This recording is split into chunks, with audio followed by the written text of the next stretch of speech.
தந்தை தாயும் நீ என் உயிர் துணையும் நீ சஞ்சலமது தீர்க்க வந்த தேசிக வடிவும் நீ புனையலால் மற்றொரு துணை காணே அந்த மாதியும் அளப்பரும் ஜோதியே ஆதியே அடியார்த்தம் சிந்தை மேவிய தாயுமானவன் எனும் சிறகிரி பெருமானே. உத்தவருக்கு பகவான் கிருஷ்ணர் உபதேசித்த இந்த உத்தவ கீதையில் தியாகம் செய்வதை பற்றிய ஒரு பெரிய உபதேசமானது இங்கு நிகழ்கின்றது. தியாகம் என்பதும் சந்நியாசம் என்பதும் ஒன்றுதான். சந்நியாச லட்சணம் சொல்லிடுறார்.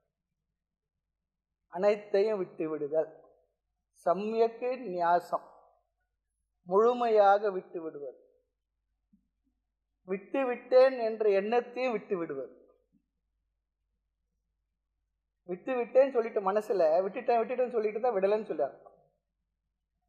விட்டு விட்டேன் என்று ஒருத்தர் சொன்னார். காசிக்கு போனார், ஏதோ ஒன்று விடணும்னு சொன்னாங்க, தெரியாத காப்பியை விட்டுட்டு வந்துட்டு அவரால் காப்பியை விட முடியல. அப்புறம் மறுபடியும் இங்கேருந்து என்ன பண்ணார், மறுபடியும் ஃப்ளைட்டு பிடிச்சி காசிக்கு போனார். அங்கே போய் மறுபடியும் ஒரு சங்கல்பம் பண்ணார், விட்டுட்டேன்ட்டு வந்துட்டார். விட்டுட்டேன்றத விட்டுட்டேன். அப்போ சில பொருள்களுக்கு சில விஷயங்களுக்கு நாம் அடிக்ட் ஆகிருக்கோம். அதில் சந்நியாசம் என்பது தியாகம். குருநாதர் சந்நியாசம் கொடுக்கும்போது அதுதான் சொல்றார். 2 கையும் வசத்திட்டு அந்த சிவராத்திரி தண்ணி அவ்வளோ வெதுவெதுப்பாக சூடாக இருக்கும், சில்லுன்னு இருக்கும். வாய் என்ன பண்ண டைப் அடிக்கும். அன்னைக்கு முழுக்க பட்டினி வேறு. சன்னியாசம் வாங்கின ஒரு கொஞ்சம் உப்புமா கொடுப்பாங்க, கிச்சடி போல. வேற கையை இடுப்பளவு தண்ணி நின்றுட்டு சொல்லுங்கன்னு சொல்லுவார். என்ன சொல்லுங்க, சன்னியஸ்தம் மையா சன்னி. நல்ல சத்தமா சொல்லுப்பா. எங்க சத்தமா சொல்லு. எல்லாத்தையும் விட்டுட்டேன் 3 தடவை சொல்லு. எல்லாத்தையும் விடுறதுக்கு எதனா இருந்தா தானே விடுறதுக்கு. ஒண்ணுமே இல்லைன்னா என்ன பண்ற? சன்னியாசம் அர்த்தம் சாதாரணமா இல்லை. ஆக சந்நியாச லட்சண, சந்நியாசத்தினுடைய லட்சணமான தியாகம் உபதேசிக்கப்பட்டது. சந்நியாசம் என்பது ஞானத்தை பெறுவதற்காக மட்டும்தான் சந்நியாசத்தை சாஸ்திரமானது ஒப்புக்குது. விவகாரம் பண்றதுக்காக சந்நியாசம் தர்மப்படி சாஸ்திரப்படி சொல்லி இருக்கல. ஆனால் சமுதாய காரியங்களுக்காக சில பேர் பண்ணிக்கிட்டு இருக்கோன்றது வேற. ஆக சந்நியாச லட்சணம். ஆக நீங்கள் உங்கள் மூலமாக எனக்கு சந்நியாச ஸ்வரூபமான தியாகம் எனக்கு நன்கு இங்கு உபதேசிக்கப்பட்டது. நீங்க என்ன தியாகம் பண்ண சொன்னீங்க. எவைகளை? அனைத்தையும் ஒன்று விடாமல். மொத்தம்னா மொத்தம்தான், ஏதோ கொஞ்சம் அப்படிலாம் இல்லை. அடுத்து உத்தவர் சொல்ல போற அடுத்த ஸ்லோகத்துல, இதுவரைக்கும் காலில் பார்த்தோம், அது என்னால் முடியாது. ஓப்பனா ஒத்துக்கிடுறார், மறைக்கல. என்னால் இயலாது, என்னால முடியலன்னு சொல்றார். ஆனால் அப்படி தியாகம் செய்ய எனக்கு முடிய வேண்டும். அதற்கு எனக்கு உபதேசத்தை கொடுங்கள், அறிவை தாருங்கள் சொல்றார். அறிவை தந்து என்னை காப்பாற்றுங்க. அறிவை தந்து வேற எதுவும் இல்லை. அன்னை போலும் அருள்மிகுக்கும் மண்ணும் ஞான வரதனே. என்ன கொடுத்தார் குருன்னா, என்னையே எனக்கு அளித்த நின்னையான நினை. என்னத்தான் எனக்கு கொடுத்தீங்க. கூப்பிட்டு ஒரு லாக்கரை திறந்து ஏதோ பெருசாக ஏதோ எடுத்து கொடுத்தார். ஒரு பெரிய செக்கில் மொத்தமாக பிளாங்க் செக்கு கொடுத்து என்ன வேணா போட்டுக்கோ. என்ன கொடுத்தா நமக்கு என்ன வெடிய போகிறதா? நிறைய போகிறது. இந்த உலகம் முழுக்க நம்முடைய கைவசத்துக்கு வந்தாட. கடல் ஏன் சும்மா இருக்கு? அங்கேயும் போகணும். ஆசைக்கோர் அளவில் அகிலமெல்லாம் கட்டி ஆள்னு கடல் மீதுல ஆணை செலவு நினைவரணும். அது மட்டும் இருக்கு. அதில் நான் தியாகம் பண்ணணும், அது எனக்கு முடியல. எல்லாத்தையும் தியாகம் பண்ண உங்களை என்னால் தியாகம் பண்ண முடியல. அதுதான் இங்க விஷயமே. சொல்றது எனக்கு புரியுது, ஆனால் என்னால் முடியும் என்று தோன்றவில்லை. ஓப்பனா சொல்லிடுறேன். ஆகவே ரொம்ப அழகா சொல்றா, தியாக துஷ்கரக தியாகத்தை அவ்வளவு சுலபமாக செய்துவிட முடியாது. ரொம்ப அழகா சொல்றார். இதுவே பெரிய வேதாந்த விசாரம் தான். ஒவ்வொரு விஷயமும் பெரிய விஷயமா தான் இருக்கு. தியாகம் என்பது மிக மிக கடினம். ஆக மீண்டும் பகவானை அழைக்கின்றார். ஹே பூமன். இந்த பூமன் என்ற வார்த்தை சாந்தோக்கிய உபநிஷத்துல பிரம்மத்தை பத்தி சொல்றதுக்காக வந்து பூம வித்யா பூமன். ரொம்ப பெரிய விசாரம் அங்க இருக்கு. இந்த உபநிஷத்தை கேள்விப்பட்டிருப்பா தெரியல. தசோ உபநிஷதங்களே சாந்தோக்கியம் இருக்கு. பூமன், பூமன்றது பிரம்மத்துக்கு என்ற வழங்கப்பட்ட பெயரில் ஒன்று. பிரம்மம் சொல்லி சொன்னா பூமன்னால ஒரே அர்த்தம் தான் இலக்கணப்படி. பிக்கெஸ்ட்னு சொல்லி அர்த்தம். பெரியதற்கெல்லாம் பெரியது. இந்த உலகத்துல எதற்கெல்லாம் இடம் கொடுத்துருக்கு, எதெல்லாம் பெருசு சொல்றோமோ அதை விட பெருசு. உத்தவர் உபநிஷத்துலாம் படிச்சிருக்காருன்னு தெரியும். நான் ஒரே ஆசிரியர் சொல்றார். இல்லை என்றால் இந்த வார்த்தை அவருக்கு அப்படியே தெரியும்னு சொல்லி கேட்கிறார். பூமன், பூம வித்யா. அனைத்திலும் பெரியவர் அவர்தான். பெரியவர் அவர்தான். தலைவர். ஆக பிரம்மஸ்வரூபமே நீங்கள் சொன்ன தியாகமானது தியாக துஷ்கரக ரொம்ப கடினம் சொல்லி சொல்றார். ஆனா முடியாதுன்னு சொல்லலையா, அது ஒரு விஷயம் சொல்றாருங்க பாருங்க. கடினம், தியாகம் செய்வது கடினம். நீங்க முடியாததை கூட சொல்லல. அப்ப கடினம் என்பது முடியாதுன்றது வித்தியாசம் இருக்கு. முடியாதுன்னா முடியவே முடியாது, கடினம்னா முயற்சி பண்ண முடியும். இப்போ கணக்கு நிறைய பேருக்கு கடினம் சொல்றாங்க. ஆனா சில பேர் என்ன பண்றாங்க, சுலபம், அதை தான் 100க்கு 100 மார்க் வாங்க முடியும்னு சொல்றாங்க. ஆனா இப்ப பார்த்தேன், தமிழ் ஆசிரியர் முந்தில அவ்வளவு மார்க் போடவே மாட்டாங்க. என்ன அப்படி தலைகீழா நின்று எழுதினா கூட 55-60 மேல போடவே மாட்டாங்க. ஒரு பொண்ணு 100க்கு 100 வாங்கியிருக்கா தமிழ்ல. ஆச்சரியமா இருக்கு. இப்ப தாராளமா போடுறாங்க போல இருக்கு. இல்ல அந்த பொண்ணு ரொம்ப நல்லா செய்திருக்கலாமாக்கும், நம்மளுக்கு ரெண்டும் புரியல. ஆனா எந்த ஆசிரியர் எதுல மார்க் வாங்கலாம், ஹிஸ்டரியில வாங்கலாம், பிசிக்ஸ்ல வாங்கலாம். நம்ம படிக்கும் பொழுதெல்லாம் தமிழ் ஆசிரியர் மனசுவதும் மார்க்கே போட மாட்டாங்க. அதில் மனப்பாட பகுதி அந்த பாட்டுக்கு மட்டும்தான், செய்களுக்கு மட்டும்தான், குறளுக்கு நாலடியார், பெரிய புராணம் அதெல்லாம் இருக்கும் பாருங்க, திருவிளையாடல் போனால் அந்த பாட்டு எழுதணும், அதுக்கு ஒன்றா மார்க் 3 மார்க் போடுவாங்க, வேற எதுக்கும் போட மாட்டாங்க. ஆக கடினம் சொல்றார். இது ரிலேட்டிவ் வேர்டு தான் சொல்றார். யாருக்கு என்பது அங்க பார்க்கணும். ஐயே மெத்த கடினம் யார், ஐயே மெத்த சுலபம் அது யார், அது இருக்கு. ஆக காமானாம் விஷயாத்மபிகி, அது தியாகத்தோட சேர்த்துக்கணுமா. யாருக்கு பொருள்களில் ஆசை அதிகமாக இருக்கின்றதோ, பற்று அதிகமாக இருக்கின்றதோ, அவர்களால் தியாகம் செய்ய முடியாது. அதுதான் இங்க விரும்புகின்ற பொருள்களில் பற்று, அதை விடுறது முடியாதுன்னு சொல்றார். இன்பத்தை கொடுக்கின்ற பொருள்களில் பற்று உடையவர்கள் அவர்களால் என்ன பண்ண முடியாது, தியாகம் செய்வது என்பது மிக மிக கடினம். ஏன் கடினம் சொல்லி சொன்னா, வெளியில் உள்ள பொருள்களில் உள்ள பற்று அதிகமா இருக்கு. பாருங்களேன், ஒரு வீடு இருக்கு, நிறைய நாள் பழகிட்டோம். அந்த வீட்டுக்கு எதனா ஒரு சின்ன சிரமம்னா கூட நமக்கு என்ன ஆகி விடுகின்றது, அந்த வீட்டில் ஒரு கிராக் விழுந்துடுது, நாம கிராக் ஆகிடும். ஒரு புது கார் வாங்கிட்டு வருவோம், வரும்போது பையன் தெரியாது ஏதோ சைக்கிள் கீறிட்டான்னா நம்ம உடம்பு மேலே பெரிய கீறல் வந்தது போல அவ்வளோ இருக்கும். அப்படி ஆகி தவிக்கிறோம், துடிக்கிறோம். இது ஒரு பொருள் தானே, அப்படி இல்லை. ஆக இன்னொரு கருத்தை உத்தவர் சொல்றார். வெளியில் இருக்க பொருள்களை பற்றி விட முடியல ராகம். அடுத்து இன்பத்தை தரும் பொருள்களில் வெளி விஷயங்கள் பற்றி இருப்பதற்கு காரணம் என்னன்னா, உங்கள் மீது பக்தி இல்லாததுதான் பகவானே இந்த பொருள்களில் பற்று வருவதற்கு காரணம். அழகான ஒரு பொருள் கருத்து சொல்றார். ஏன் இந்த பொருள்கள் விட முடியலன்னா, அது மேல உள்ள பற்று. ஏன் அதன் மேல எங்களுக்கு பற்று வந்ததுன்னா, உன்னை பற்றவில்லை, ஆகவே அந்த பொருள்களை பத்தி நிக்கிறேன்னு சொல்றார். தாய்மன்னர் சொல்றார், அவன் ஆகிய மேனில் அன்பை வளர்த்தேன், மடக்கி கொண்டான் என்னை தன்னுள், சற்றும் வாய்ப்பேசா வண்ணம் மரபும் செய்தான் சொல்றார். உங்கள் மீது பற்று வைப்பதற்கு பதிலாக இன்னும் பல பொருள்களை வெளிப்பொருள் பற்று வைத்து விட்டேன். ஆக மனதில் ஏதோ ஒன்றின் மீது பற்று இருப்போம், பிடித்திருப்போம். பகவானை பிடிக்கல, அதனால மற்றொரு மேல பிடிப்பு வந்துடுச்சு. பகவானை பிடிச்சு அதுவும் பற்று தானே என்று சொன்னால், ரொம்ப அழகா இங்க சொல்றாங்க, பகவான் அந்த பற்றை ஞானமாக மாற்றி தந்து விடுவார். பகவான் மீது வைக்கின்ற பற்று ஞானமாக மாறி வரப்போகின்றது. மற்ற பொருள்கள் வைக்கின்ற பற்று நமக்கு துன்பத்தை துயரத்தை கொடுக்கின்றது விட முடியாமல். ஆக உங்கள் மீது பக்தி இல்லாத காரணத்தால் தியாகத்தை செய்ய இயலவில்லை. காரணம், உங்கள் இடத்துல என் மனசு வரல, பொருந்தல. அந்த அன்பை பற்றி நான் உலகத்தின் மீது வைத்து விட்டேன். அப்படிப்பட்டவர்களால் எப்படி இந்த உலகத்தை தியாகம் செய்ய முடியும்? சுதராம் தொயி சர்வாத்மன் அபக்தைஹி சொல்றார். உங்கள் மீது பக்தி இல்லாத காரணத்தினால் தியாக துஷ்கரக, தியாகம் செய்வது கடினம், கண்டிப்பாக முடியலன்னு சொல்றார். ஓப்பனா ஒத்துக்கிடுறார், மறைச்சி இல்லை. இந்த இன்டெலெக்சுவல் ஹானஸ்டி சொல்றாங்க பாருங்க, அது போல என்னால முடியல சொல்லிடணும். ஏதோ மனசுல வச்சுட்டு வெளியே வரணும், இல்லை இல்லை இல்லை அப்படின்னு சமாளிக்கிறதுல சமாளிஃபிகேஷன்லாம் இல்லை.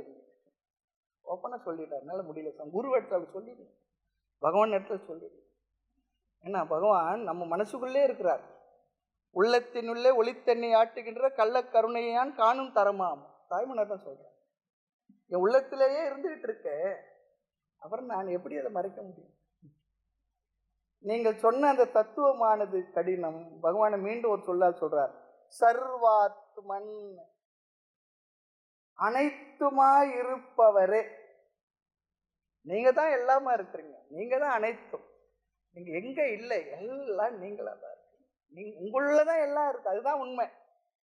அதுல அவர் இருக்கார் இல்ல, அவர் உள்ளதான் எல்லாம் இருக்கு, அவர் தான் எல்லாமே ஆகியிருக்கு. தாய்மன்னர் அழகா ஒரு இடத்துல சொல்ற, அனைத்துமாய் நின்றாயே யான் வேறோ நின்னை நினைக்குமாறு எங்கே நிகழ்த்தாய் பராபரம். எல்லாம் நீயா தானே இருக்க, உன்னை தவிர்த்து வேற என்ன இருக்கு? தொய் உங்களிடத்தில் பக்தி இல்லாததால் அயம் தியாக சுதுஷ்கரக, என்னால் தியாகம் பண்ண முடியல. இத்திமே மதி, இது என்னுடைய உறுதியான எண்ணம் கருத்துன்னு சொல்லிடுறான். மனசுல இருக்கு அப்படி சொல்லு. நாம சொல்லணும் சில நேரத்தில், எல்லாம் என் மனசுல இருக்கவங்ககிட்ட சொல்லிட்டேன் நான், உண்மையா இல்லவே இல்லை. அது சுத்தமான பொய், ஜம்மு காலத்து வடிகட்டின பொய். ஆமா. ஆக மனசு விஷயத்துல அந்த காரணத்துல நான் மூழ்கி இருக்கிறேன்ப்பா. அப்படிப்பட்டவர் கண்டிப்பாக தியாகம் செய்ய முடியாது. ஏனென்ற விஷயத்தில் மூழ்கி இருக்கேன், அது நானும் விதிவிலக்கு இல்லை. ஏனென்றால் உங்களிடத்தில் எனக்கு பரிபூர்ணமான அந்த சரணாகதி, முழுமையாக என்னை ஒப்படைப்பது, உங்களிடத்தில் முழுமையாக பற்று வைப்பது இல்லை. நம்ம சொல்லுவோம் எல்லாம் சுவாமி பார்த்துவார். ஆமா, எல்லாம் அவர் பார்த்து இருந்தா கூட நாம கொஞ்சம் அப்படியே வச்சுக்கணும், அப்படிதான் நினைக்கிறோம். அனன்ய சிந்தையந்தோமாம் ஏ ஜனாக பரிபாசத் தேஷாம் நித்திய அபியுக்தானாம் யோகக்ஷேமம் மகாமேகம். இந்த யோகக்ஷேமம் மகாமேகம் என்ற வார்த்தை எல்ஐசியில் போட்டு வச்சிருப்பாங்க, அதுக்கு தான் பயன்படும். எல்லாவற்றை எவன் ஒருவன் விட்டு விட்டு என்னையே முழுமையாக சரணடைந்து விடுகின்றானோ அவனுடைய தேவைகளையும் மறுபடியும் அவனுக்கு கொடுத்த அந்த தேவைகளை பாதுகாப்பதையும் யோகக்ஷேமத்தை நாம் பண்றோம். யோகம் என்றால் இல்லாததை கொடுப்பது, க்ஷேமம் என்றால் அதை காப்பாற்றுவது, கொடுத்ததை காப்பாற்றுவது. ரெண்டும் நாம் பண்றேன்ற. இது சன்னியாசிகளுக்கு பகவான் செய்து கொடுத்த சத்திய வாக்கு என்பது ஆச்சாரியருடைய உபதேசம். சன்னியாசிகள் மட்டும் இல்லை, எல்லாருக்குமே. ஆக மேலான உன்னிடத்துல பற்று இல்லாததுனால நான் இதுல பற்று வச்சிருக்கேன். அவர்கள் மனம் மேலானதுல பற்று வைக்கணும்னா கீழானதுல சென்று விடுகின்றது. அப்ப என்ன பண்ணணும்? அதற்கு மேலானதுல பற்று வைக்க முயற்சி பண்ணணும். அதற்கு வழி என்னன்னா சத் சங்கம், நல்ல விஷயங்கள், மீண்டும் மீண்டும் இந்த விஷயங்களே நன்கு சிந்திப்பது. ஆக உன் மீது அன்பு செலுத்தாமல் இருக்க முடியாது, ஆனால் பண்றது இல்லையே. அந்த அன்பை நான் பக்தியாக மாற்றிக்கொள்ளவில்லை. நான் அந்த அன்பையெல்லாம் கீழான அழிகின்ற, மாறுகின்ற, மறைகின்ற பொருள்களின் மீது வைத்து விட்டேன். என்ன பண்ணணும்? அதை கொஞ்சம் கொஞ்சமா மாற்றணும். அன்பை பெருக்கி எனது ஆறுயிரை காக்க வந்த இன்ப பெருக்கே இறையே பராபர. அன்பால் கரைந்து கரைந்துருகி அண்ணா அரசு எனக் கூவி பின்புற்றல் சேயன விழிநீர் பெருக்கி பெருக்கி பித்தாகி துன்பக் கடல் விட்டு அகழ்வேனோ சொரூபானந்த சுடற்போது. அங்க விஷயத்துல பக்தி செலுத்த காரணம், தியாகம் செய்யாத காரணம் இறைவன் மீது பக்தி செலுத்தாததுதான். ஆக இந்த 2 ஸ்லோகத்தில் என்ன சொல்லியிருக்கார் சொல்லி பார்த்தா 14 15 அடுத்த ஸ்லோகத்தில் இந்த தியாகத்தை நான் செய்ய வேண்டும் என்று எனக்கு அதற்கேற்ற அறிவை கொண்டு கேட்க போறார். இவருக்கு தெரிஞ்சிடுச்சான் என்ன, தியாகம் தான் லட்சியம். தியாகே நைக்கே அமிர்தத்துவ மானசு. தியாகம் என்பது சந்நியாசம், சந்நியாசம் என்பது தியாகம் என்பது ஒரே அர்த்தம்தான். ஆக யார் தியாகம் செய்தார்களோ அவர்களுக்கு இறைவன் மீது முழுமையான பற்றும் அன்பும் வரும். அந்த தியாகத்தை அவ்வளவு சுலபமாக செய்ய இயலாது. இதுவும் உண்மை, முடியலன்றது உண்மை. அதான் சொல்லுவாங்க, சாஸ்திரமானது என்ன பண்ணுதுன்னா இல்லாத சொல்றது இல்லை, அதே நேரத்தில் நம்ம உள்ளத்துல என்ன இருக்கோ அது அப்படியே அழகா படம் பிடிச்சி காட்டு. புரியுது, பகவானுக்கு தெரிகின்றது. அதனால தான் உபதேசம் இங்க நடக்கிறது. அவ்வளவு சுலபம் இல்லை, வாயில சொல்லிடலாம், ஆனால் சுலபம் இல்லை. எது விடுவது? ஒரு பொருளை சம்பாதிக்கிறது ரொம்ப கடினம், ஆனா அதை விட கடினம் அதை என்ன தெரியுங்களா? அதை விடுறது. அதை விடுறது இவ்வளோ பெரிய அளவுக்கு சம்பாதிச்சு பெரிய கடினமா தெரியலையா? அதை விட கடினம் அதை விட்டு விடுவது. ஆக வாழ்க்கையில் எது சக்சஸ் நம்ம வாழ்ந்த வாழ்க்கைக்கு சொல்லி சொன்னா, விட வேண்டிய நேரத்தில் அதை விடுதலே நம்ம வாழ்க்கையோட சக்சஸ் சொல்றோம். வாழ்க்கையிலே பார்க்கலாம், நாம் இருந்து கஷ்டப்பட்டிருப்போம், நிறைய சம்பாதிச்சிருப்போம், நிறைய சாமானியமாக இருந்திருப்போம், நிறைய அவமானங்கள், துக்கங்கள், துயரங்கள் எதெல்லாம் இல்லாத துக்கப்பட்டோமோ வருத்தப்பட்டோமோ கடினமாக உழைச்சிருப்போம், ரொம்ப சாதாரணமாக இருந்திருப்போம். கிடைக்க வேண்டிய உணவு கூட கிடைச்சிருக்கா, காலையில் செருப்பு கூட கிடைச்சிருக்காரு, வேறு எதுவும் கிடைச்சிருக்கா, பண்ணியிருக்கோம். ஆனால் ஏதோ உழைப்புனால பகவான் அணுகிறங்க நம்முடைய பிராரப்தம் நமக்கு நிறைய சிலதெல்லாம் சேர்ந்துருக்கும். அது சேர்த்தது கூட பெருசு இல்லை, அதையெல்லாம் பொறுப்பாக அடுத்து வர தலைமுறை இடத்துல இல்லை பையன் இடத்துல யார் இடத்துலையோ பொறுப்பாக நாம் உயிரோடு ஜீவித்தமாக இருக்கும் பொழுதே பொறுப்பாக இந்தாப்பா வச்சுக்கோன்னு சொல்லி கொடுக்கறதுருக்கு. அதுவே பெருசு. வேற யாரும் தெருவில் போகிறவங்களுக்கு கொடுக்கல, நம்ம பையனுக்கு கொடுக்கறதுக்கு அவ்வளோ யோசிப்போம். அவன் என்ன பண்ணுவான, விட்டுடுவான, அழிச்சிடுவான, என்ன பண்ணுவான், ஏது பண்ணுவான்னு தெரியும். மனசார அவ கொடுக்குறோம். நம்ம கொடுக்கலன்னா அவன் பிடிங்க போறான், அது வேற விஷயம். என்ன ஜெபம் பண்ணிட்டு உட்காந்துருப்பான், அந்த கிழமை எப்போ மண்டையை போட போய், கிழமை எப்போ மண்டையை போட போய், போக மாட்டுறாரு வெளியே சொல்லணும் மனசில் நினைச்சிட்டு இருப்பான். இதெல்லாம் அனுபவமானு கேட்காதீங்க, உலகத்தில் இருக்கிறது எல்லாம் சொல்றாங்க. ஆக பகவான் இங்க தியாகத்தில் ஆரம்பிச்சிருக்கார். தியாகம்தான் நிஸ்ரேயஸ் என்பது உத்தவர் புரிஞ்சிருக்கார். நாம என்ன புரிஞ்சுக்கணுமா? தியாகம்தான் மோட்சம் என்பதை புரிந்து கொள்ள வேண்டும். தியாகத்துக்கும் மோட்சத்துக்கும் ரொம்ப தூரம் இல்லை. எப்படி ஸ்ரத்தைக்கும் ஞானத்துக்கும் ரொம்ப தூரம் இல்லை, அது போல தியாகத்துக்கும் மோட்சத்துக்கும் ரொம்ப ரொம்ப தூரம் இல்லை. அதனால அற்றது பற்றானால் உற்றது வீடு. பற்று அற்று விட்டது என்றால் உடனே கிடைப்பது வீடு அல்லது மோட்சம். திருவள்ளுவர் மோட்சத்தை பத்தி சொல்லன்னு எல்லாம் சொல்லிட்டு இருக்காங்க, நிறையவே சொல்லியிருக்கார். பிறவி பெருங்கடல் நீந்துவர்னு என்ன அர்த்தம்? நீந்தாதார் இறைவனிட்டு சேராதார், வீடு தானே. முதலே சொல்லிட்டார். இந்த மூணு ஒழுங்கா இருந்தா வீடை பத்தி தனியா சொல்ல வேண்டியது அதிலே வந்துடுது, நிறைய சொல்லியிருக்கார். ஆக தியாகம் என்பது மோட்சம் என்றால் அடுத்து சம்சாரம் துயரம் என்பது என்ன? பண்டிதர்கள் துயரப்படுவதில்லை. பகவானுடைய முதல் உபதேசம் அர்ஜுனை பார்த்து சொல்றார், பண்டிதர்கள் துயரப்படுவதில்லை, ஆனால் நீ பண்டிதனை போல பேசுகின்றாய், ஆனால் துயரப்படுகின்றாயே அப்படின்னு என்ன அர்த்தம்? நான் ரொம்ப அறிவாளின்னு நினைச்சேனே அப்படின்னு என்ன அர்த்தம்?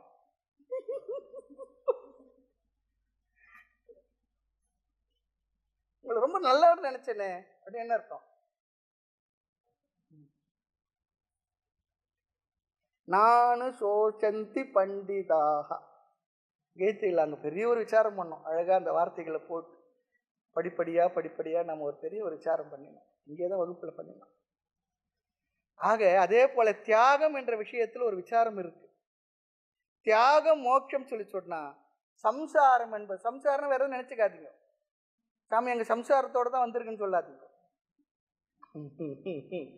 இங்க சாஸ்திர வார்த்தை சம்சாரம் சொல்லி சொன்னா மீண்டும் மீண்டும் ஒன்றிலேயே உழன்று வருகின்ற அனுபவங்கள்.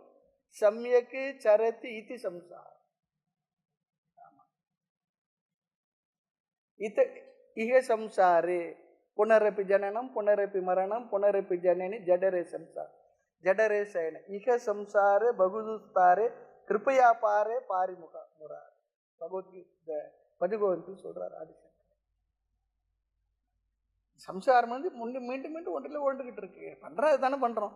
சாப்பிட்றோம், தூங்குறோம், அப்புறம் காலையில் எழுந்திருக்கிறோம், எல்லா வேலையும் பார்க்குறோம், எல்லா விவகாரம் பண்ணுறோம், மறுபடியும் சாப்பிட்றோம், தூங்குறோம். இதே தானே பண்ணிக்கிட்டு இருக்கோம். வேறு என்ன பண்ணுறோம்? ஆக சம்சாரம் சொன்னால் விடுவது மோட்சம் என்றால் விட முடியாததுதான் சம்சாரம் சொல்றார். ரொம்ப அழகா தெளிவா சுருக்கமா சொல்லிடுறார். ஆக விடுவது மோட்சம் என்றால் நம்மால் விட முடியாதது, விட முடியாது இருப்பதுதான் துயரம். சம்சாரத்தை பிடிக்கலன்னா துயரம்னு வச்சுக்கோங்க. ஒருவேளை அவங்களே உங்களுக்கு அப்படி இருந்தா அது வேற. ரெண்டு பேரும் மாத்திக்கணும். எங்க சாமி எங்களே சொல்றீங்கன்னு சொல்றாரு.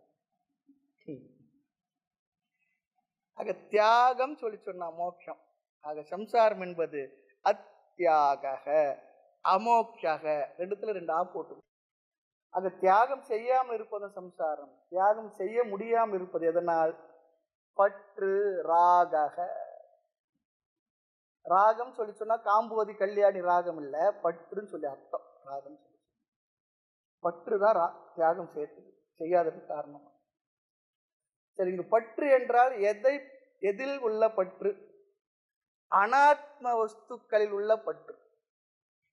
ஆத்மா அனாத்மா ரெண்டு தெரியும் இல்லையா? நான் அல்லது ஜீவன் அல்லது பரம்பொருள், அது ஆத்மான்னு சொல்லி சொல்லும். அதற்கு அந்நியமானதெல்லாம் என்ன? அனாத்மா. சுலபமா சொன்னா இந்த உடல் முதல் கொண்டு இந்த உலகம் வரை எல்லாம் என்ன? அனாத்மா. இந்த அனாத்மாவை வைத்த பற்று. இப்ப ஆத்மாவை பற்றி கொள்வதா அனாத்மாவை பற்றி கொள்வதா? ஆத்மாவை பற்ற வேண்டாம், ஏன்னா அது முடியாது. என்னையே நான் பற்றி கொள்வது என்பது எங்க நடக்கிறது? இருக்கு, நானே அதுவா இருக்கேன். இப்போ நான் ஆத்மான்னு தெரிஞ்ச பிற்பாடு தான் ஆத்மாவா? ஆத்மா தெரியாத பொழுது நான் ஆத்மாவா? யோசிப்பார். நான் ஆத்மா தெரிஞ்ச பிற்பாடு தான் நான் ஆத்மாவா? நான் ஆத்மா தெரியாத பொழுது நான் ஆத்மாவா? எப்பவுமே ஆத்மா.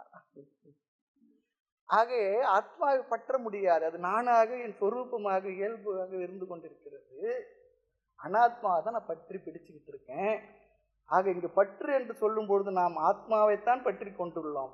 இங்க ஆத்மாவை விட சொல்லல. ரொம்ப நல்லதா போச்சு சுவாமி சொல்லிட்டு போறேன்.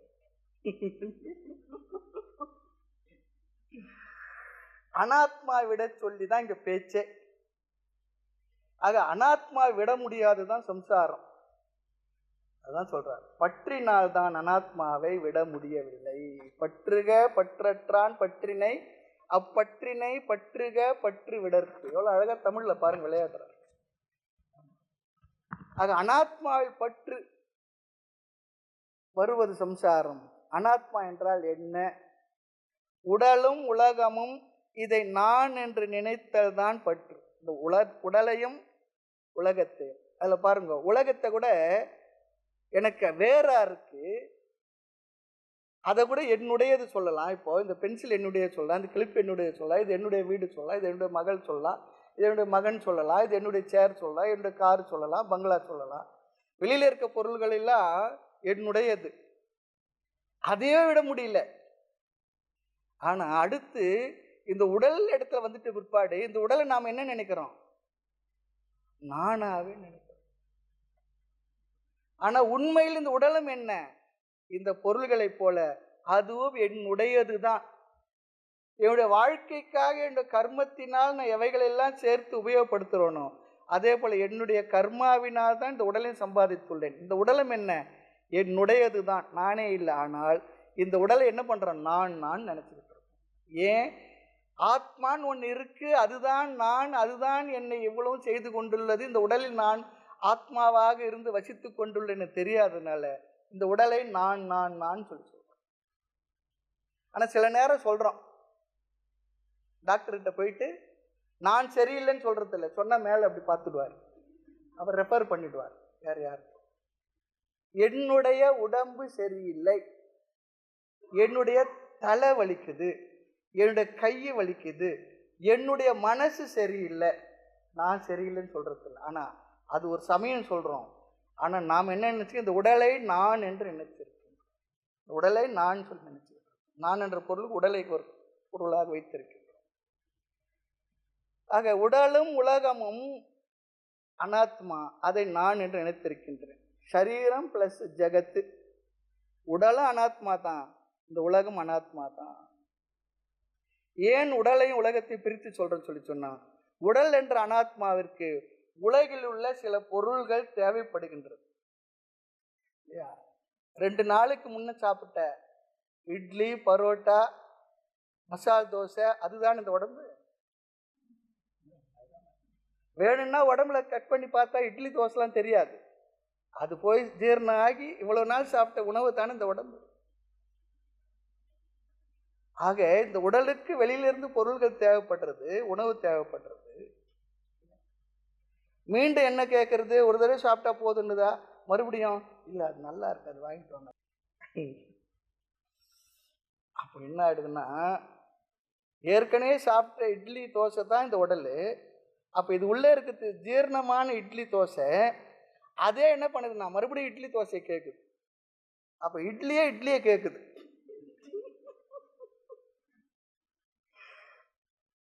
மசால் தோசை கேட்குது.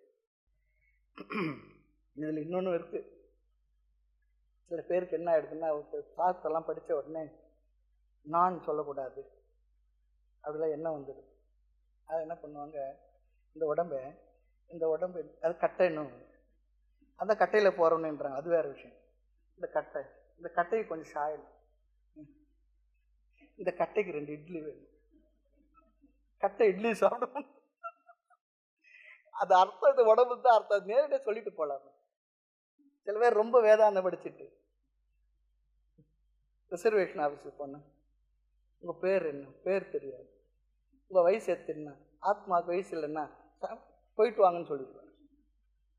ஆத்மா எங்கன்னா ட்ராவல் பண்ண கொஞ்சம் விவரமானது. ஆத்மா எங்கேயும் போகாது, ட்ராவல் பண்ணாது, போயிட்டு வாங்கன்னு.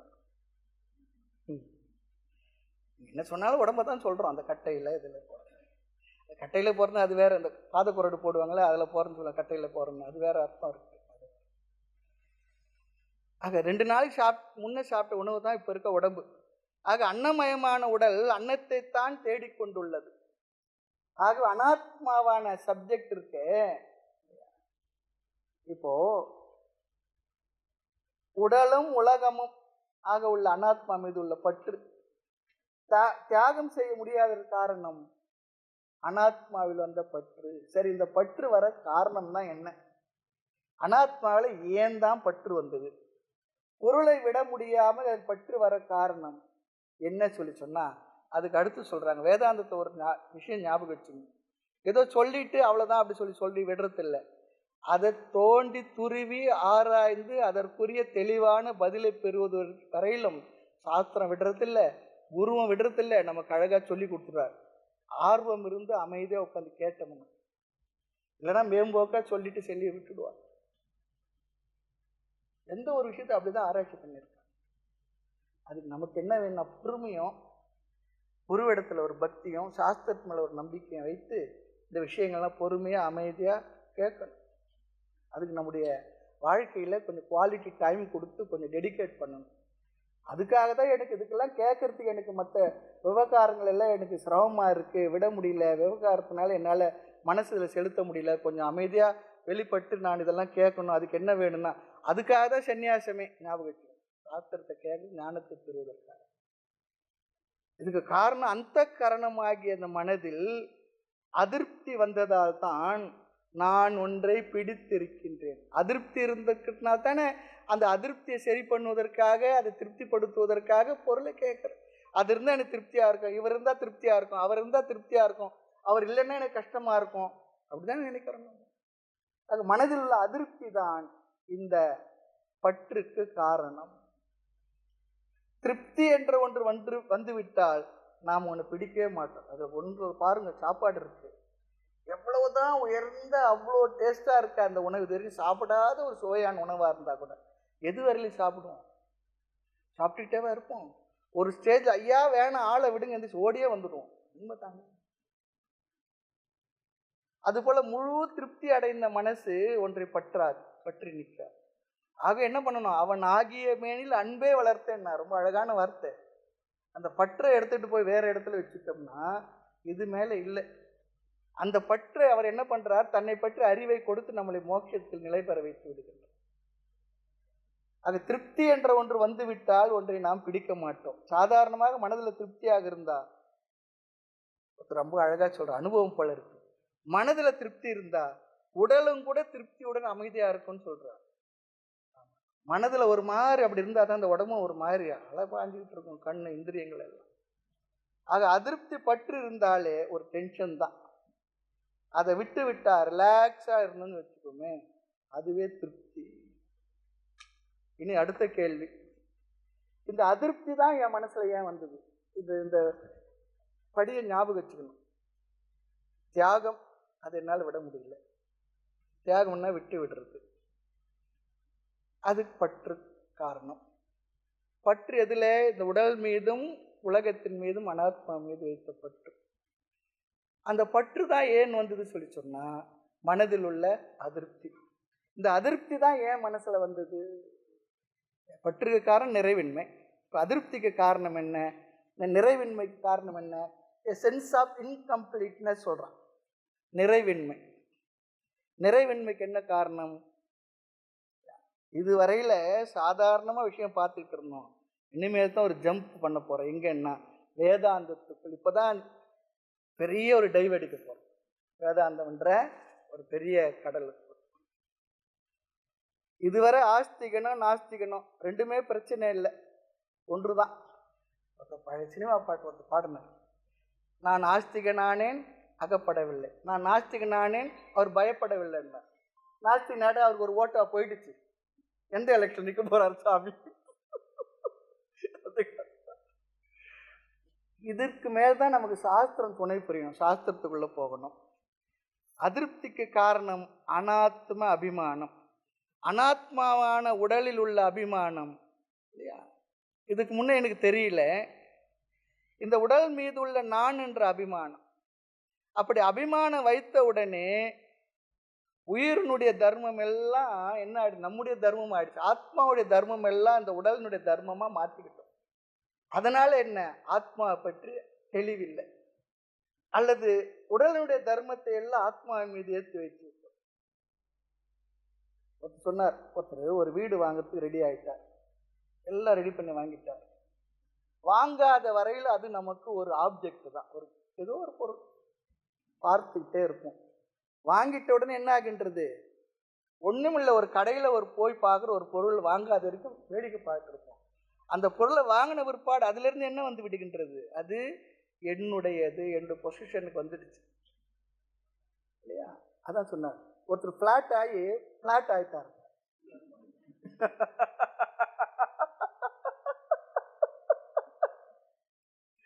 காரணம் என்ன? அந்த பிளாட்ல இருக்க ஒவ்வொரு குறையும் வாங்கின பிற்பாடு தெரிய வருது, இவர் பிளாட் ஆயிட்டார். அது பிளஸ் பாயிண்ட்லாம் கேட்க கேட்க நல்லா இருக்கு.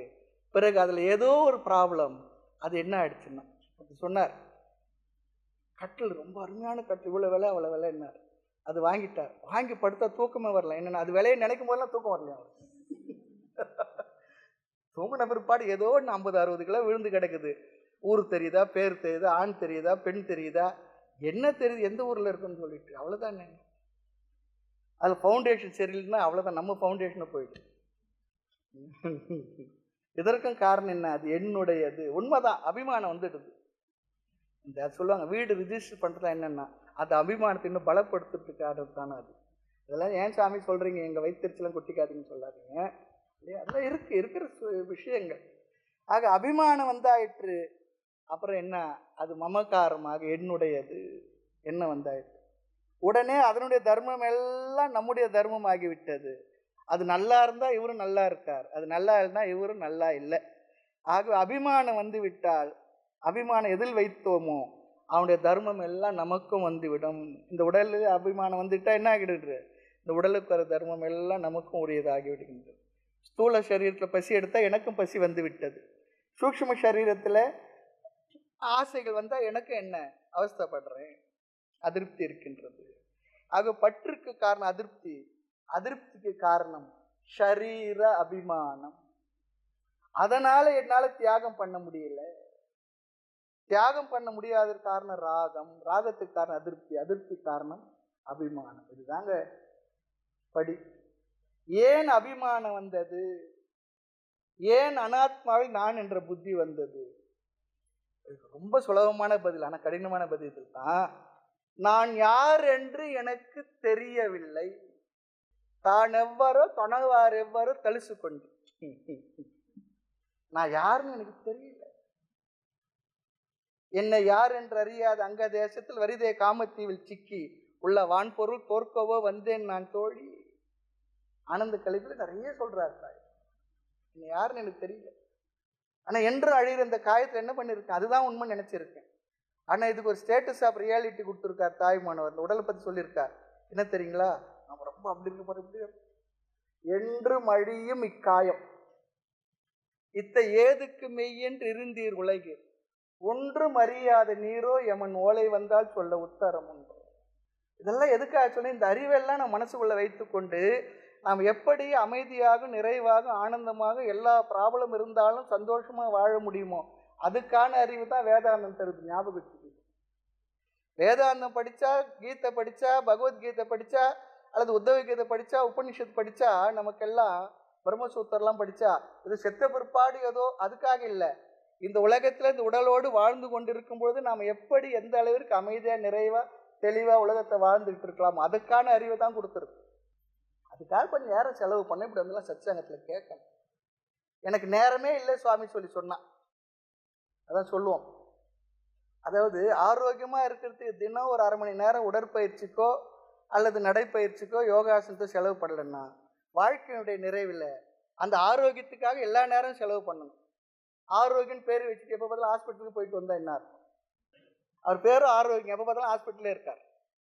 அதுபோல் கொஞ்சம் இதெல்லாம் அறிவை பெறுவதற்கு கொஞ்சம் நேரத்தை செலவு பண்ணணும்.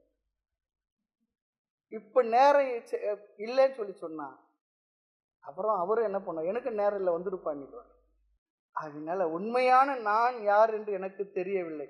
அதனால் அனாத்மாவில் அபிமானம், அனாத்மாவில் அபிமானத்தினால் அதிருப்தி, நிறைவின்மை, நிறைவின்மையினால் பற்று, பற்றினால் என்ன தியாகம் பண்ண முடியவில்லை. இந்த அபிமானத்துக்கு தான் என்ன காரணம்னா அவிவேகம், அறிவின்மை, அஜ்ஞானம். என்ன, எதை பற்றி அறிவின்மை, எதை பற்றி அறியாமை? ஆத்ம அஜ்ஞானம். என்னை பற்றிய அறிவு எனக்கு இல்லை. என்னங்க நீங்க இப்படி சொல்றீங்களே, கைவல்லிங்க நாவணியத்தை ரொம்ப அழகான சிஷ்யம் கேட்பான். தன்னைத்தான் அறியாமாந்தர் தரணியில் உண்டோ குருவே. இப்போ அவர் சொல்றாரு, இந்த அளவு கொண்டு வந்து நிறுத்தும் பொழுது அவங்கள பத்தி அவங்களுக்கு தெளிவான அறிவு இல்லைப்பா. அது சொல்ற, அது எப்படி அது நீங்க சொல்றீங்க? அவங்கவுங்களுக்கு அவங்கவுங்களை பத்தி அறிவு இல்லாமல் இந்த உலகத்தில் வாழ்ந்துட்டு இருக்காங்க. கேட்ட சொல்றாரு எவ்வளோ பயோடேட்டா, நான் சோன்சோ, இன்னாருடைய சன் ஆஃப் சோன்சோ, இந்த ஊர், இந்த படிப்பு, இவ்வளோ செல்வம், இப்படி எல்லாத்தையும் எடுத்து நிறைய சொல்றாரு, பயோடேட்டா சொல்றாரு. அப்போ அவங்கள பற்றி அவங்களுக்கு அறிவில் எப்படி நீங்கள் சொல்ல முடியும்? இதெல்லாம் சொல்றதுனால தான் சொல்றேன். இதெல்லாம் உடல் வந்ததுனால், உடலை சம்பந்தப்படுத்தியதுனால் இந்த உலகத்தில் உனக்கு வச்சிருக்கிற விஷயங்கள். உண்மையில் நீ இந்த உடலும் இல்லை. உண்மையில் நீ யார் என்றால் நீ ஆத்மா. பாராதி பூதம் நீ அல்லை, உன்னி பார் இந்திரியம் கரணம் நீ அல்லை, ஆராய் உணர்வு நீ என்றான் என் அன்பாய் உரைத்து சொல்ல ஆனந்தம். இந்த உடல் மனது கூட நீ இல்லைன்னு சொல்லி, மனசு கூட நீ இல்லைன்னு சொல்ற, அதுவே நமக்கு புரியறது இல்லை. அதை விட மனசு நான் இல்லையா, அது எப்படி? அது ஆத்ம அஜ்ஞானம், தன்னை பற்றி அஜ்ஞானம். எது ஆத்மா எது அனாத்மா என்ற அஜ்ஞானம், அல்லது மித்தியாத்வ அஜ்ஞானம். இதெல்லாம் உண்மையில் உண்மை இல்லை, தோற்ற மயக்கங்களோ காட்சி பிழைதான்னு சொல்லி சொன்னார். இதெல்லாம் உண்மையில் உண்மை இல்லை, ஞாபகம் வச்சுக்கணும். அப்போ நம்ம இப்போ போய் சாப்பிட போறோம், காலையில் இட்லி சாப்பிட்டது உண்மை இல்லையாண்ணா? அப்போ உண்மையா இருந்து இப்போ உண்மை இல்லை தான், வயிற்றுல போய் எப்படி ஆயிடுச்சு, அது வேற. உண்மையில் உண்மை இல்லை.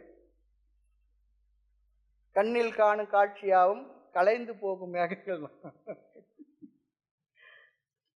பாரதியார் அழகா அந்த பாட்டெல்லாம் சொல்லியிருக்கார். அவர் பாரதியார் பாடலாம் படிச்சு பாருங்க, பெரிய மகான் ஞானி. அந்த வார்த்தைகள்லாம் பார்த்தீங்கன்னா தான் தெரியும். சாதாரண கவிஞன் இல்லை, பெரிய ஆத்ம ஞானத்துடைய அந்த வரிகள்லாம் வெளியில தெரியல. முண்டாசு கவிஞன் இன்னும் சொல்றோம். அற்புதமான ஆத்ம தத்துவ ஞானத்தை அழகான வார்த்தைகளை தெளிவா சொல்லியிருக்கார். மித்தியாத்வ அஜ்ஞானம், அனாத்மா பொய் என்ற அஜ்ஞானம். அனாத்மா பொய் நமக்கு தெரியல, அறிவில்லை. பொய்யான உலகத்தை மெய்யா நிறுத்தியன் புந்திக்குள் இந்திரஜாலம் சாதிக்குதே, இதனை வெள்ளம் உப்பாய் நீ தந்தருள்வது என்று புகழ்வான்னு கேட்கிறார். பொய்யெல்லாம் ஒன்றாய் பொறித்து வைத்த பொய் உடலை மெய் என்றால் மெய்யாய் விடுமோ சொல்றார். ஆனா இந்த உடலுக்கு மெய்யின் ஒரு பேரு. ஆனா இதுல என்ன இருக்கிறதுல என்னன்னா பொய் தான்றார். பொய்யெல்லாம் ஒன்றாய் பொறித்து வைத்த பொய் உடலை மெய்யின்னு சொன்ன மெய்யாயிடுமான்னு கேட்கிறார். ஆத்மா சத்தியம் என்பது தெரியாததுதான் சொல்றார். இந்த அவிவேகம், இந்த அஜ்ஞானம் எப்படி வந்தது? அஜ்ஞானம் தான் காரணம் சொல்லிட்டோம். அவிவேகம், இந்த அஜ்ஞானம் தான் எப்படி வந்து எங்கிருந்து வந்தது? பிறக்கும் பொழுதே என்னிடத்தில் வந்து சேர்ந்தது. எப்ப வந்ததுன்னு கூட எனக்கு தெரியாம என் இடத்துல அஜ்ஞானம் இருக்கு. அஜ்ஞானம் இருக்கு என்பது கூட எனக்கு தெரியாம இருக்கு அஜ்ஞானம்.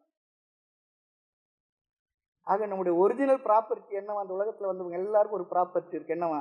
அஜ்ஞானம் என்பதே ப்ராப்பர்ட்டியா இருக்கு. அது நம்ம கையில இல்லை, பகவான் கொடுத்து அனுப்பிட்டார். என்ன பண்றதுக்கு? யாரை சொல்ல முடியும்? உன்னை சொல்லி குற்றம் இல்லை, என்ன சொல்லி குற்றம் இல்லை தான்.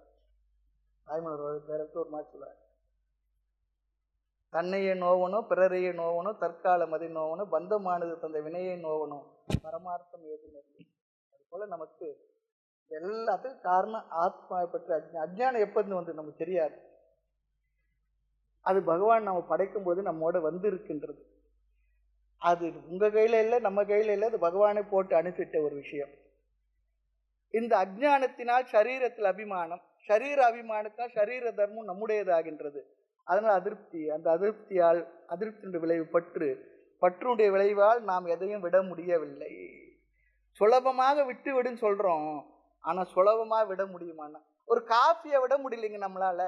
பிறக்கும் போதே காஃபி நம்ம கூட வந்தது. ஒரு காஃபி டீயை நம்மளால விட முடியல. ரிஷிகேஷுக்கு கேம்புக்கு போயிருக்கோம். அங்க போய் அங்க கிடைக்கிறது சாப்பிடறதுல மனசு வருதா? அங்க போய் இட்லி தோசை தான் செய்யணும். அங்க இருந்து எப்படா சென்ட்ரல் ரயில்வே ஸ்டேஷன்ல வந்து இறங்கும்னு பார்த்து இறங்கின உடனே அவங்கவுங்க பை மற்ற இருக்கா தெரியல, நேராக எதிர்க்க இருக்க ஹோட்டலில் போய் நல்ல ஒரு 4 சாம்பார் இட்லியும் ஒரு மசாலா தோசை சாப்பிட்டு சாப்பிட்றது பழகலையே. சுலபமாக விட்டுடுன்னு சொல்கிறோம். விடணும்ன்றா எவ்வளவும் உள்ளே போகணுமா, இவ்வளோ வேலை செய்தால் தான் விட முடியும்னு சொல்கிறார். மாய மயக்கிருக்க பற்றொழிந்தேன் என்ற இந்த மயக்கம் எனக்கேன்னு கேட்குறார் தாய்.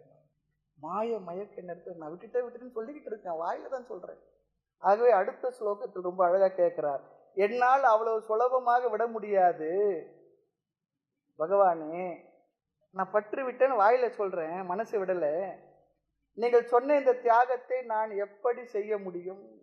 என்ன செய்தால், எதை நான் அடைந்தால் இந்த தியாகத்தை அடைய முடியுமோ அதை எனக்கு உபதேசம் செய்யுங்கள். தனக்கு என்ன வேணுன்றதை தெளிவாக சொல்லணும் குருவிடத்துல. அவருக்கே தெரியாத அண்ணா ரொம்ப அழகா சொல்லுவாங்க, குரு ஒன்று மாட்டு டாக்டர் இல்லை, மாட்டுக்கு தான் தெரியாது எனக்கு என்ன உடம்புன்னு சொல்லி சொல்லணும். அவருக்கே தெரியாத, என் மனசு புரியாதண்ணா, அவரே அவர் மனசு மித்தியான்னு உட்காந்துருக்காரு, அவர் எழுதியெல்லாம் பார்த்துட்டு இருக்க போறார். நிறைய பேருக்கு அதுவே. இந்த 16ஆவது ஸ்லோகத்தில் கடைசி சொல் பாருங்க, அனுஷாதி சாத்திமாம் என்று அர்ஜுனன் சொன்னா, இங்க உபதேசித்து அருளுங்கள், டீச் மீ ப்ளீஸ் சொல்லி கேட்கலாம். எனக்கு தயவு செய்து உங்களோட உபதேசத்தை கொடுத்தருளுங்க. இதுல இன்னொரு விஷயம் இருக்கு, குருமார்களிடத்துல, தத்துவம் தெரிஞ்ச குருமார்களிடத்துல, ஒரு ஞானி இடத்துல போய் உபதேசத்தை வாங்கும்போது அவர் சும்மா வார்த்தையில சொல்லல, நம்மை புரிந்து கொண்டு கைவில் நவனித்து அழகா சொல்வார், அடங்கிய விருத்தியான். சிஷியனை பார்க்கும்போது ரொம்ப நல்லவனா இருக்கானே, பாவம் நொந்து நூடுல்ஸ் சாய்ந்த நம்ம இடத்துல வந்து சேர்ந்துருக்கிறான், அதாவது வேடனுடைய வலையில் பட்டு ஓடி வரும் மான் போல ஓடி வந்திருக்கிறான், பகவானே உன்னை நீங்க தான் சரண் சொல்லி அடைஞ்சிருக்கான், நல்லவனா இருக்கான்னு சொல்லிட்டு அவனை பார்த்து, அவன் கண்ணை பார்த்து அவனுக்கு ஆசுவாசப்படுத்தி அந்த வார்த்தை அருளோடு கூடிய வார்த்தையாக அவன் மனசுல சேர்ந்து தைத்து அவன் மனசுல துயர நீங்கணுன்ற அந்த அருளோடு சொல்ற உபதேசம் தான். இங்க உபதேசம்னு அதுதான் அர்த்தம். ஏதோ பார்க்க கல்லூரியில மற்ற இடத்துல ஒரு சொற்பொழிவாளர்கள் பேசுறது போல இல்லை. சாஸ்திர விஷயத்தை, தத்துவ விஷயத்துல, விசாரத்துல உபதேசம் என்பது குரு சிஷியனை பார்த்து சொல்லும் பொழுது அவர் மனசுல நினைச்சு அவனுக்கு அந்த வார்த்தையை சொல்ற, அது போய் அவன் மனசுல தைக்கும், அது போய் அவன் மனசுல பலன் தரும், அவன் மனச துயரத்தை நீக்கும். அதான் அனுஷாத்தி சாத்திமாம். அர்ஜுன் அங்க கேட்டான், எனக்கு உபதேசி தருளுங்கள், டீச் மீ சுவாமின்னு சொல்லி கேட்கிறான். யாருக்கு? உங்களுடைய சேவகனாக உங்களிடத்திலே ஒப்படைத்து கொண்ட இந்த சிஷ்யனுக்கு உபதேசித்தருளுங்கள். சிஷ்யஸ்தே அகம் சாத்திமாம் பிரபன்னம். என்னுடைய இயலாமை, என் மனதில் இருக்கக்கூடிய துக்கத்தை துயரத்தை போக்கிக் கொள்ள எனக்கு அறிவில்லை என்று நன்கு தெரிந்து உங்களிடத்தில் சரணடைந்திருக்கிறேன். நீங்க எப்படி இருக்கிறீங்க? ஆனந்தமா இருக்கீங்க, மகிழ்ச்சியா இருக்கீங்க. அதே போல நானும் ஆகணும் சுவாமி. அதெல்லாம் விட பின்னால்தான் தெரிய போறது. எனக்கு இப்போ இருக்கிற துயரம் எல்லாம் போகணும், அதுக்காக உங்களை வந்து அடைஞ்சிருக்கேன். அவ்வளவுதான். நம்பினேன் கண்டு அருள்வாயின்னு சொல்றது போல. ஆக இங்க சிஷ்யன் என்ற சொல்லுக்கு பொருள் என்ன தெரியுங்களா? சிஷ்ய யோகிய. உபதேசத்தை பெறுவதற்கு தகுதியானவனுக்கு பெயர் தான் சிஷ்யன். ஆகவே மாணவனாகிய எனக்கு அப்படி சொல்லும் பொழுது என்னவா? அவனுடைய பணிவை காட்டி விடுகின்றான். இதுதான் சிஷ்யனுக்கு லட்சணம். பகவானுடைய யாதவ குலத்துல முக்கியமான ஒரு உத்தவர். அவர் சொல்றார், பெரிய அறிவாளி தான், இறைவனுக்கு பகவான் கிருஷ்ணனுக்கு பக்தர் தான், பண்பானவர். அது இருந்தாலும் சொல்றார், தங்களுடைய தொண்டனாக அனுஷாதி. பகவானே, உங்களிடத்துல நான் உங்களுடைய தொண்டனாக சிஷ்யனாக உங்களை சரணடைந்திருக்கின்றேன். தாயினும் இனிய நின்னை சரணென அடைந்த நாயே, பேயினும் கடையனாகி பிதற்றுதல் செய்தல் நன்று. தாய்மன்னர் கேட்கிறார், தாயை விட கருணை உடைய உன் இடத்துல நாயை விட கடையனாகி நான் உங்களுக்கு சரணடைஞ்சிருக்கேன். பேயை நான் திரும்ப வேண்டாம், அப்படிலாம் இருக்கக்கூடாது. பகவான் எனக்கு உபதேசம் செய்யுங்கள். எதற்காக உபதேசம் கேட்கிறேன்? நீங்கள் தியாகம் செய் என்று சொன்னீர்கள், நான் அதை செய்ய இயலாதவனாக இருக்கின்றேன், செய்வது கடினம் என்று எனக்கு தெரிகின்றது. ஆக எனக்கு எந்த அறிவை தந்தால் நீங்கள் சொன்ன தியாகத்தை நான் செய்ய முடியுமோ அப்படிப்பட்ட அறிவை உபதேசித்து என்னை தியாகம் செய்ய வையுங்கள். அந்த தியாகத்தை செய்து நான் சாதிக்க வேண்டும். அதான் சொன்னார் ஒருத்தர். இந்த உலகத்துல பெரிய ஒரு சாதனை என்ன தெரியுங்களா? நாம வாழ்நாள் முழுக்க வாழ்நாள் சாதனையார் சொல்றாங்களே, ஒன்றை முழுமையாக விடுவது.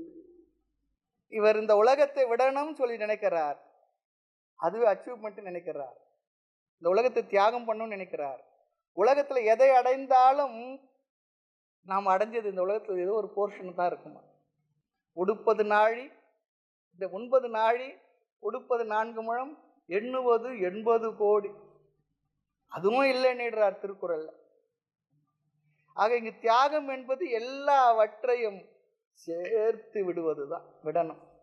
அதான் சொல் யதாகம், எவ்விதம் நான் சம்சாதயாமி, அதை அடைவேன், அக்காம்ப்ளிஷ் பண்ணுவேன்னு சொல்லி கேட்கிறார். நீங்கள் சொன்னதை எவ்விதம் அடைவேன்னு சொல்லி கேட்கிற. அப்ப அவர் மனசுல என்ன இருக்கு? பகவான் சொல்லிட்டார், நம்ம அடையணும் அடையணும் அது சொல்லி தெரியும். இந்த யது மகாராஜா அவதூத சுவாமி இருக்கு, சன்னியாசி, நம்ம பார்க்க போறோம். சந்திக்கிறார். அவர் என்னவா இருக்காருன்னா, அவர் கௌப்பீனம் தான். கௌப்பீனவந்தக கழு பாக்யவந்தக. ஒரு மரத்துக்கீழே இருக்கார், கௌப்பீனம் தான் கட்டிக்கிட்டு இருக்கார், ரொம்ப சந்தோஷம் மகிழ்ச்சியா இருக்கார். ராஜான்னா எவ்வளவு இருக்கும்? அவன் கேட்குற, உங்களுக்கு ஒன்றுமில்லை, இவ்வளவு சந்தோஷமா இருக்கீங்க, எனக்கு எல்லாரும் இவ்வளவு சந்தோஷமா இல்லை, என்னதான் உங்களை இடத்துல இருங்க சொல்லிக் கொடுங்கன்னு சொல்லி கேட்குறேன். நம்ம சொல்லுவோம் இல்லையா, எல்லாம் இருந்து நமக்கு சந்தோஷம் இல்லை, ஒன்றும் இருந்தால் சந்தோஷம். என்னதான் உங்கள் இடத்துல இருக்கு? என் இடத்துல இல்லாத ஏதோ ஒன்று உங்கள் இடத்துல இருக்கு, அதை நீங்க எனக்கு சொல்லிக் கொடுங்கன்னு சொல்லி கேட்குறேன். வரும்போது நம்ம பார்க்க போறோம். ஆக நீங்கள் சொன்னதை எவ்விதம் அடைவேன், அவ்விதம் எனக்கு உபதேசம் செய்யுங்கள். நீங்கள் சொல்லுகின்ற தியாகம் தான் உயர்ந்தது இல்லையா, அதுதான் ஸ்ரேயஸ், நன்மையை மோட்சத்தை தரும் என்பது எனக்கு நன்கு புரிந்துள்ளது. இனி ஒன்றும் புரிஞ்சிருக்கு, அந்த தியாகம் அவ்வளவு சுலபமில்லை என்பதும் புரிந்திருக்கு. ஒரு படிப்பு படிக்கிறான்னா ஒரு பையனுக்கு அது எடுக்கிற சப்ஜெக்டை பற்றிய தெளிவு இருக்கணும். தெரியாத எடுத்துட்டு பின்னால வந்துடக்கூடாது, படிக்க முடியாது, கஷ்டப்படக்கூடாது. அப்புறம் என்ன பண்ணுவோம், அப்பா இடத்துல நீங்கள் சொன்னீங்கன்னு எடுத்தோன்னுவான் கடைசி வரைக்கும். அதனால தான் என்ன பண்ணேன்னா, படிக்கும்போது உனக்கு உன்னால் முடியும்னா எடுன்னு சொல்லணும். இது படித்தா நல்லது நானும் நினைக்கிறேன், வாஸ்தவம் தான், நீ முடிவு பண்ணுன்னு சொல்லணும். இல்லைன்னா நம்ம ஆசைக்காக அவனை கொண்டு அங்கே உட்கார வச்சுட்டு அவன் கடைசி வரைக்கும் அப்பாவை பிடிச்சி திட்டிக்கிட்டே இருப்பான், உங்களுக்காக. நன்கு எனக்கு புரிந்திருக்கின்றது என்ன, அது அவ்வளவு சுலபமில்லை, ஐயே மெத்த கடினம், பொய்யாத பொன்னம்பலத்தை ஐயா இருக்கு, ரொம்ப கடினம் தெரியுது. ஆகவே அந்த தியாகத்தை செய்ய, தியாகத்தை அடைய நீங்கள் எனக்கு உபதேசம் செய்தருளுங்கள். உங்களால், இறைவனான உங்களால் உபதேசம் செய்யப்பட்டது எது? அந்த தியாகம். அந்த தியாகத்தை நான் எப்படி எவ்விதம் சாதையாமி அடைவேன், சம்சாதையாமி நன்கு அடைவேனோ, ரொம்ப அழகா சொல்றார். ஆக பகவான் இடத்துல எது வேண்டும் அது தெரிஞ்சு கேட்கணுமா, கொடுத்துடுவாரு. பகவானத்தை எது கேட்கணுமோ கட்டாயம் கொடுத்துடுவார்.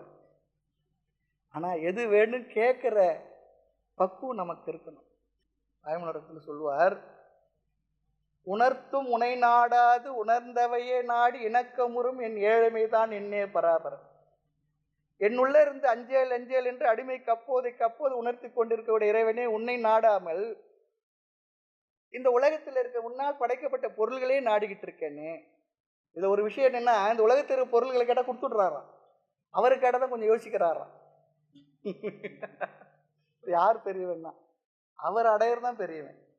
உணர்த்தும் உனை நாடாது உணர்ந்தவையே நாடி இணக்கமுறின் ஏழமைன்னு சொல்லி சொல்றார். ஆக பகவான் இடத்துல எது வேண்டும் அதை கொடுன்னு சொல்லி கேட்கணும். இவர் தியாகம் செய்வதற்கு எனக்கு சக்தியை கொடுங்கன்னு சொல்லி கேட்கிறார். ஆக குருவிடத்துல 2 காரணத்துக்காக போகலாமா, ஞாபகம் வச்சுக்கணும். 2 இருக்கு நமக்கு தேவை இருக்கு. ஒன்று லோக்கல் விஷயங்கள் நிறைய இருக்கு. அடுத்து அறிவை கேட்கும் போகலாம். குருவானவர் ஞானியா இருந்தாருன்னா இந்த உலக விஷயம் வேணும்னாலும் அவர் அனுகிரகம் பண்ணுவார். உபநிஷத்துல சொல்லி இருக்கு, பகவானுக்கு நிகரான அந்த மகாத்மாக்கள் நீ எதை கேட்கறியோ அதுக்கும் அனுகிரகம் பண்ணுவாங்க. ஆனா அதுக்காக மட்டும் போனோமா யோசிச்சுக்கோ. அப்ப வேற எதுக்கு போனா, இரண்டாவது அறிவை பெறுவதற்காக போ. அதுதான் உனக்கு சிறந்தது, அதுதான் ஸ்ரேயஸ், அதுதான் ரொம்ப முக்கியம். ஆக அறிவை கொடுங்கள். இது புத்தருடைய கதையை ஒன்று சொல்லுவாங்க. புத்தர் இடத்துல ஒரு அம்மா ஓன்னு அழுதுட்டு ஓடினாங்க. என்னன்னு கேட்டார், என் குழந்தை இறந்து போச்சு, அதை உயிர்ப்பித்து தர வேண்டும். புத்தருடைய இடத்துல இருக்க சித்தினால அதை பண்ணி தர முடியும். அந்த அம்மாவுக்கு நம்பிக்கை, பண்ணி கொடுத்துருக்கலாம். ஆனால் மரணம் இல்லாத ஒரு வீட்டிலிருந்து ஏதோ ஒன்று சொன்னார், கொண்டு வாமான்னு சொல்லி சொன்னார். அந்த அம்மா போய் பார்த்து, அப்படி ஒருத்தர் வீடு இல்லை சுவாமி. அப்போ அவருக்கு ஒரு அறிவை கொடுத்தார், உண்மைதான் நீ கேட்கறது இல்லைன்னு சொல்லி சொல்லுங்க. குழந்தையுடைய இறப்பு பெரிய வருத்தத்துக்குரியது தான், அது இயற்கையில் நடந்து விட்டது தான், விதி. ஆனால் ஒன்று ஞாபகம் வச்சுக்கோ, அவனை நீ நல்லா வளர்த்து கடைசியில் என்ன பண்ணுவான், அவன் வளர்ந்து பெரியவனாகி அவனுக்குரிய வாழ்க்கை வந்துடுவான். அவரை விட்டுட்டு உன்னை விட்டுட்டு தான் போக போகிறான். அதுக்கு இப்போவே இயற்கை அப்படி பண்ணிடுச்சு. ஆனந்தமாக இரு, சந்தோஷமான ஆசீர்வாதம். தேவையானது வேறு. இந்த உதாரணத்தில் என்ன தெரியுதுன்னு சொல்லி சொன்னால், இந்த அறிவு நமக்கு இருக்கணும். நம்ம எல்லாருடைய வாழ்க்கையிலும் நம்ம குழந்தைகளை பெற்று இருப்போம், நல்லா வளர்த்துருப்போம், அவ்வளோ அன்பை கொட்டி வளர்த்துருப்போம். எல்லாம் அவங்கவுங்க வளர்ந்த பிற்பாடு என்ன ஆகும், அவர்களுக்கு என்று ஒரு வாழ்க்கை அமைஞ்ச பிற்பாடு நம்மோடையத்தான் இருக்கணும்னு சொல்ல முடியாது. இப்போ இருக்க வாழ்க்கை அந்த காலத்தான் வேறு வழியில் எக்கனாமிக் கம்பல்ஷன் ஒன்றா இருக்கணும், ஒரே இதுவாக இருக்கும், ஒரே இடத்துல விவசாயம் இருக்கும், வீடு இருக்கும், ஒன்றா அப்பா தாத்தா 4-5 தலைமுறையாக ஒன்றா இருப்பாங்க. தாத்தா இருக்கும், இப்போ அம்மாவுக்கு அம்மா இருக்கும், அம்மாவுக்கு அம்மா இருக்கும், அத்தை இருக்கும், அப்படிலாம் எல்லாம் மாமலையும் சேர்ந்து இருக்கும். அது வேறு வாழ்க்கை. இப்போ அப்படி இல்லை. எல்லாருக்கும் பொருளாதார ரீதியாக ஒரு சுதந்திரம் கிடைச்சிருக்கு. வளருவாங்க, ஒரு உத்தியோகம் கிடைக்காது, இங்கே கிடைக்காது, வேறு இங்கே கிடைக்கும், வெளிநாட்டுக்கு போயிடுவாங்க. அவங்கவுங்க ரொம்ப ஆனந்தமாக செட்டில் ஆகிடுவாங்க. ஆனால் இந்த அப்பா அம்மா மட்டும் என்ன பண்ணுவாங்க, ஐயோ அப்படி வளர்த்துனேன் இப்படி வளர்த்துனேன், அவங்க என் கூட இல்லையே, என் கூட இல்லையே, பார்க்கல, வருத்தப்படுறாங்க. அதுக்கு இப்போவே நம்ம தயாராகிடணும். ஆமாம், அதனால தான் யாருன்னா கல்யாணம் ஆகலைன்னு சொல்லிட்டு யாருன்னா வந்து கேட்டாங்கன்னா, கல்யாணம் ஆகும், ஞாபகம் வச்சுங்க. கல்யாணம் ஆன பிற்பாடு அவன் என்னை பார்க்கல போகலை மறுபடியும் அந்த குறையை சொல்லக்கூடாது. ஏனென்றால் அவனுடைய அன்பை பகிர்ந்துக்கிறதுக்கு தான் ஒரு பொண்ணு வர்றா. அந்த பெண் மேலே அவன் அன்பை செலுத்தினா அவங்களுக்கு பிடிக்காது கொஞ்சம் மனசில். ஏன்னா இதுவரையும் நம்ம அம்மா பின்னாலே முந்தானே சுற்றிக்கிட்டு இருந்தவன் இப்போ இன்னொரு பெண் வந்தவொடனே அவள் கூட அப்படின்னு சொல்லும்பொழுது அப்படி தானே இருக்கணும். அதுக்கு தானே செய்து வச்சுருக்கோம். அங்கே அப்புறம் வந்துடுது ஜகடம் வந்துடும். இந்த உண்மையை புரிஞ்சுக்கிட்டோம்னா பார்க்கும்பொழுதே ஆமாம் அப்படி இருப்போம், நாம அப்படி தானே இருந்தோம், அப்படி தானே வாழ்ந்தோம். அது ஒரு அறிவு. ஆக குழந்தையை தருவது ஒன்று, அறிவை தருவது ஒன்று. ஆக தியாகம் செய்ய அறிவை தந்து உபதேசம் செய்யுங்கள். அறிவை நாம் பெறணும்னு சொல்லி சொன்னால் அதற்கான மனநிலை நமக்கு தேவை. ஆகவே இங்கே உத்தவர் அடைந்திருக்க மனநிலை என்ன, தன்னுடைய மனதில் உள்ள குறையை கண்டு கொண்டார். ரொம்ப முக்கியம். என்னிடத்துல என்ன குறை இருக்குன்னு தெரிஞ்சுக்கிட்டே பெரிய ஒரு கண்டுபிடிப்பு. நிறைய பேர் அதுவே ஒத்துக்கிறது இல்லை. யாராவது சொன்னால் இன்னும் கோபம் கூட வரும் நமக்கு. அது எப்படி நீ சொல்லலாம்? முதல்ல நம்முடைய மனதில் இருக்கக்கூடிய குறை, பலம் என்ன, பலவீனம் என்ன, அது சிஷ்யனுக்கு இருக்க வேண்டிய ஒரு முக்கியமான ஒரு பண்பு. அவன்தான் சிஷ்யனுக்கு யோகியனானவன். அப்படி இருந்தாதான் சிஷ்யனாக இருந்து குருவிடத்திலிருந்து அறிவை பெற முடியும்.